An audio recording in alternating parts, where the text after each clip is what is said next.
mutereze amaso inyuma gatoyi murabe Uburundi bwaho hambere hahise. Imana yaratugiriye akantu kuko abarundi twari twarahindukiye twese turibagira Imana, twari twaramaze guta umurongo.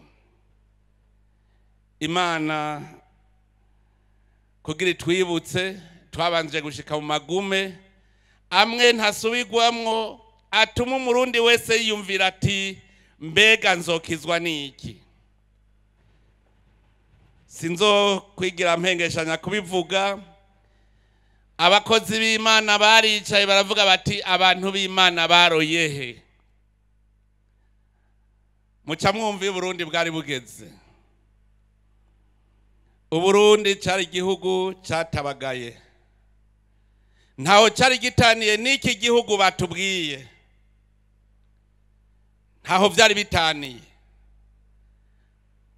Uburundi bwari bwarasinzikaye, ariko Imana iraducisha mu iforoma, ibanza kuducisha mu muriro gushika ata murundi numwe yasigaye ayo magume atamukozeko. Twese hamwe rero abarundi twese duca dutangura kwibuka yaturemye.